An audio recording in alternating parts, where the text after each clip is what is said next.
See, this is what I'm talking about. Get us into Gustavo. Yes.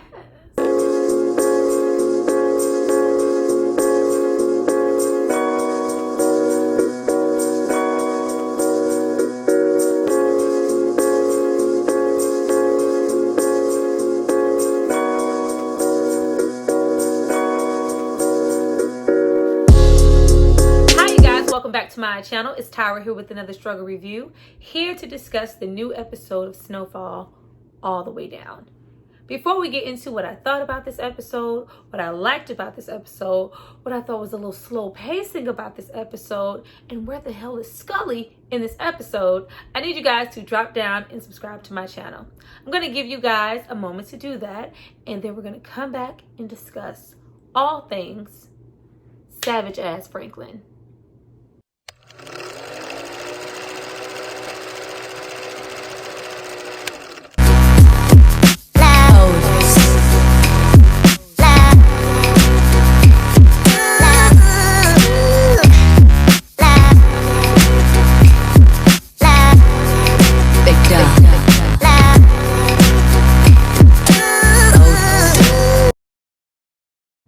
Now that you guys have hopefully subscribed to see more of me and like this video, let's get into this episode.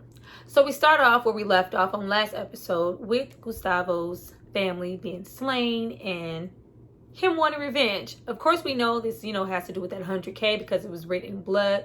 I love that we started off this episode with Gustavo and Teddy because I feel like though the story works, cohesively as, a whole and, every character is essential, I just feel like they kind of dropped the ball a lot with Gustavo. And I feel like it was picked up here to make, the audience interested in his character. Now, of course, Gustavo wants to retaliate and get back at these officers who killed his family. And I love that he just went for it. Teddy comes in with his Teddy face talking like, no, let's chill. We gonna bop. I got stuff to do. Yes, Gustavo. Give me some more of that, Gustavo. Now, we also take this time to get into Franklin and this crooked cop. I love these parts of the episode because it shows us such a progression from where Franklin was, this frightened, this kid, up until now. Like, Franklin is not threatening at all. He's the one doing the threatening. Like, I need you to stay the hell away from my family. You may have thought you had something on me back then, but you didn't take that opportunity. Now you absolutely have nothing. I hold all the cards. And get that, that little Franklin smirk. Have a nice day. That same little smirk he gave to Andre. Hey, Mel, I got to give that smirk. He gave him that smirk. And it's just like, wow, Franklin, like...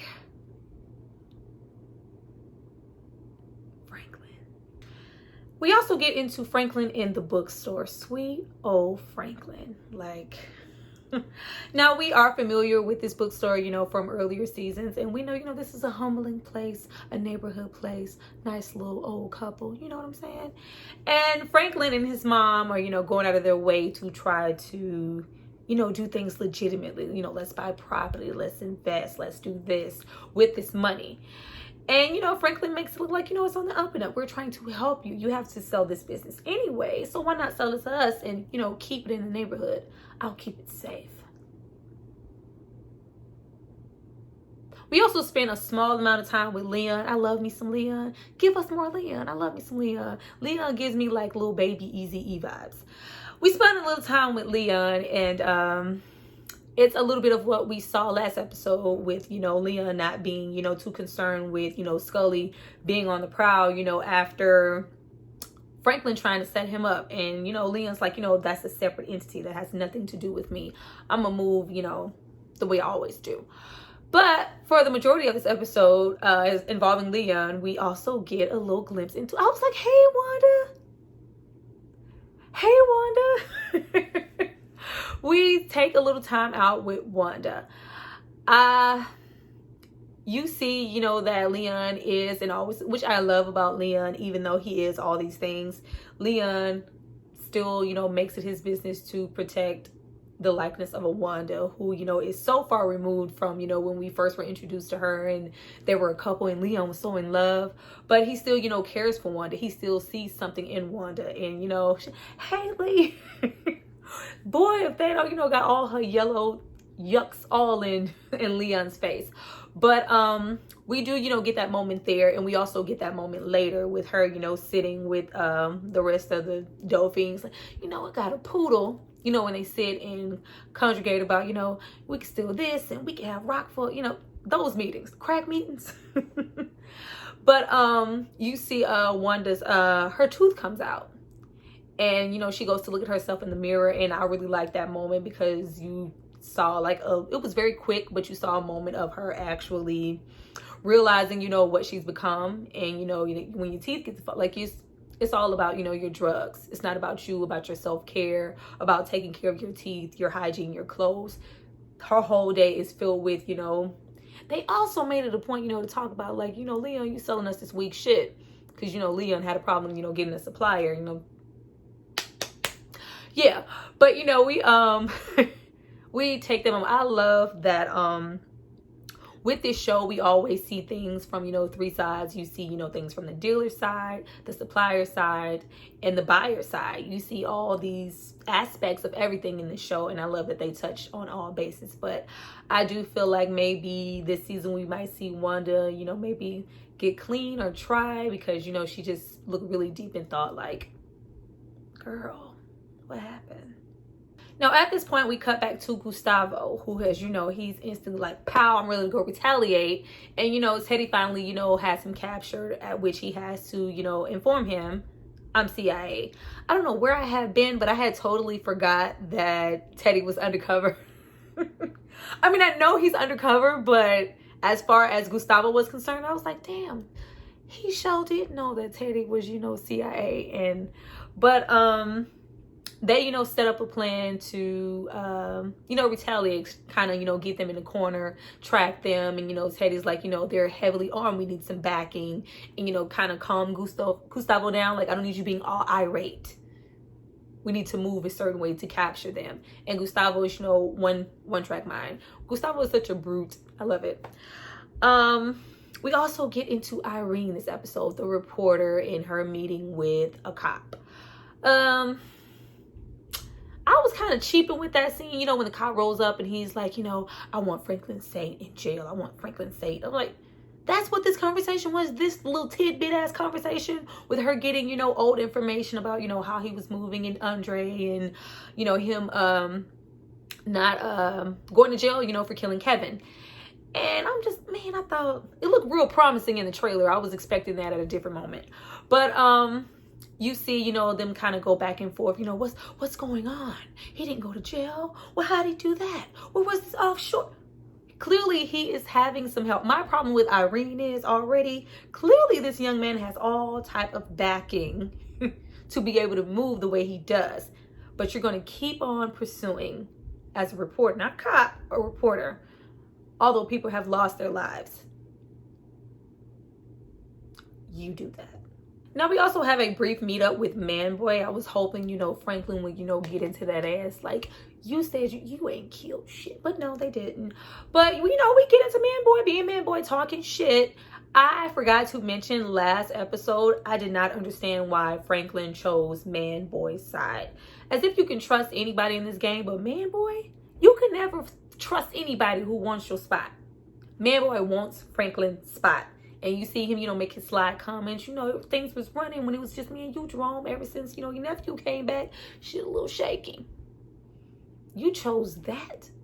I mean, Scully is a lot of cockroaches, a lot of things, but I don't think he's that. Manboy is a snake. We also get into Sissy, meeting with the mayor, walking in. I love Sissy when she's, feeling her oats and she's, hi. Yeah.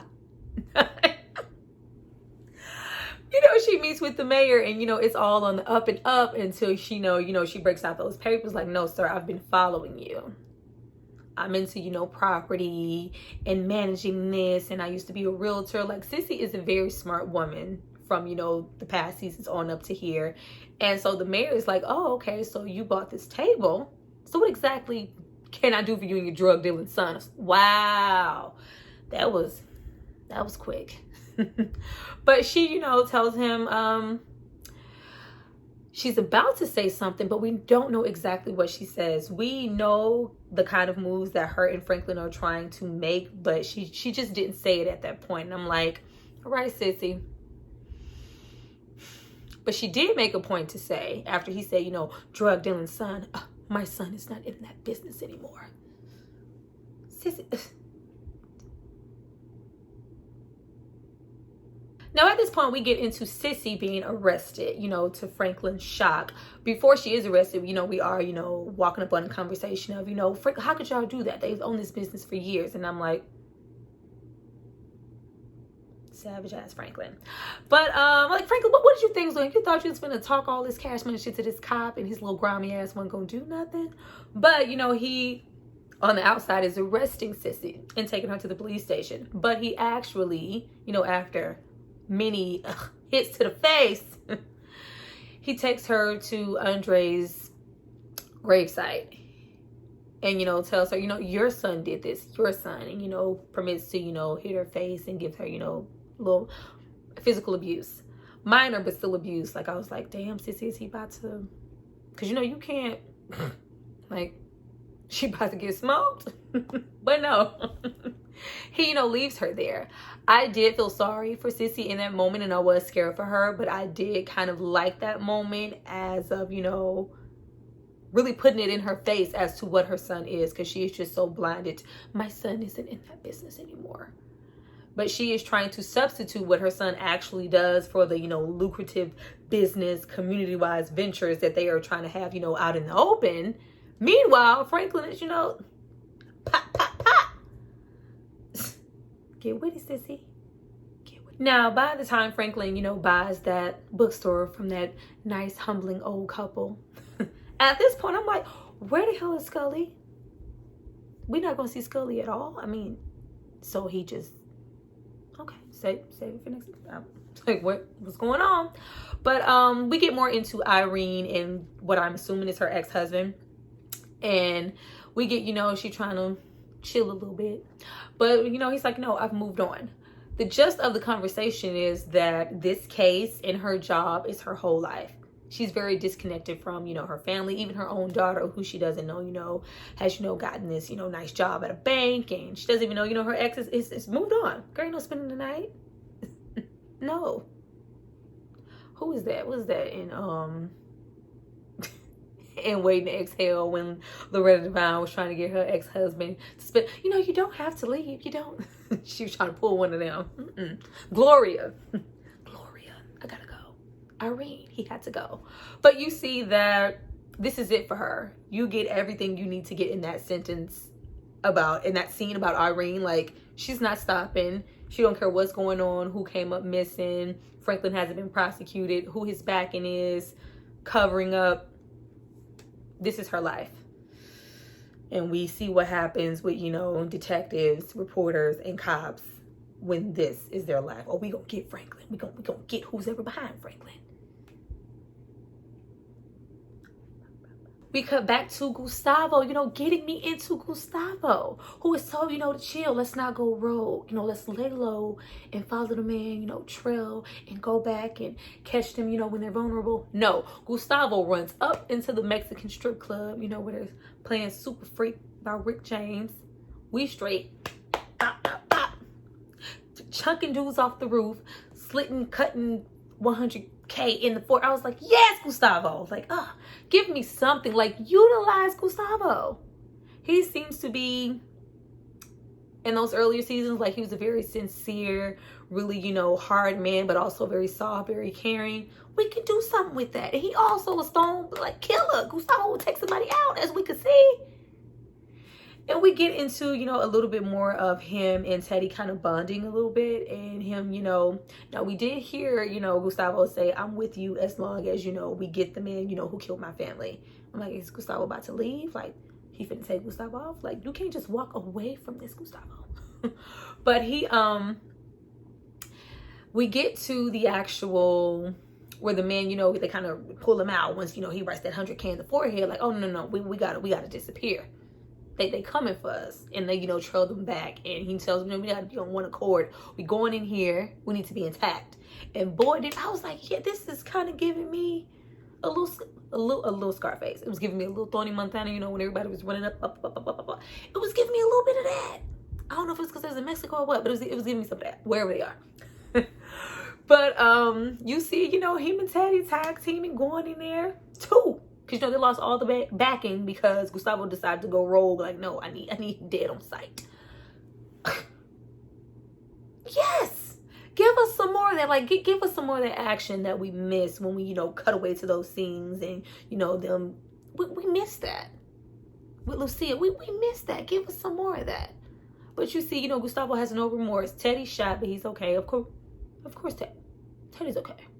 He's shot, but he's okay. And you see Gustavo, you know, save little baby for last, makes him suffer, shoots him, and, you know, chokes him out. Yes, Gustavo.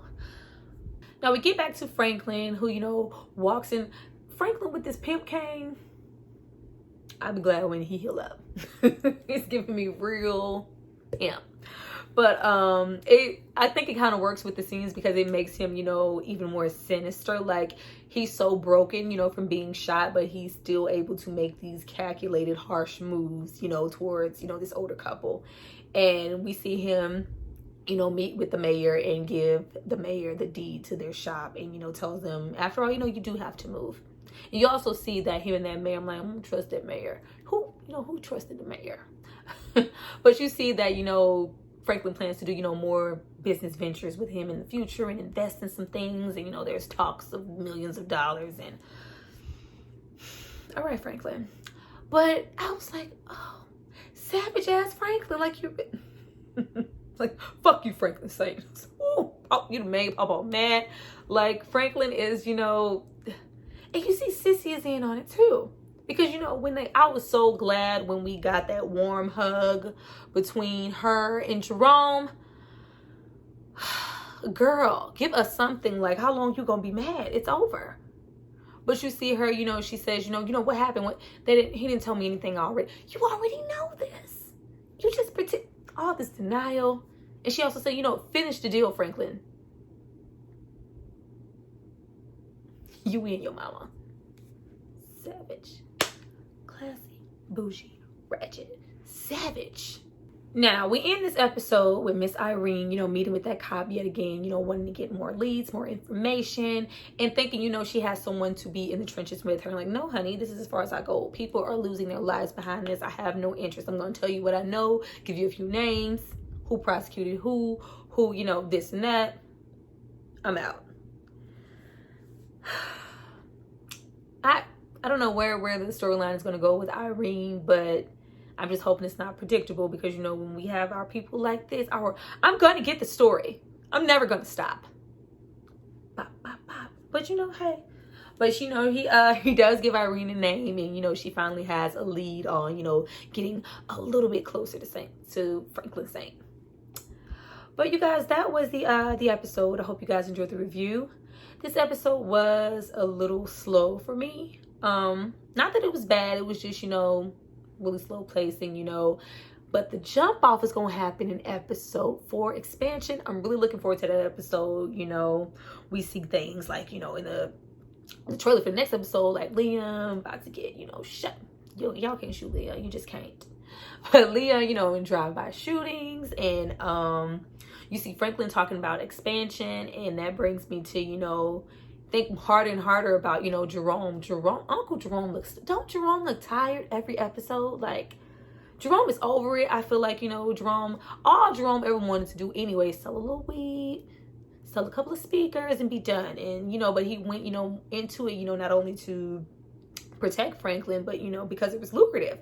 But I think at this point, this is not anything that Jerome wanted to do. And I feel like we're, you know, getting more of that into maybe him walking away later in the season. I'm hoping we don't lose Jerome, because, you know, they like to take the unexpected people out, like Jerome and Franklin's dad, up in the air. But you guys, that was my review. I hope you guys enjoyed it. I hope you guys come back for episode 4. I'll see you guys next time. Bye.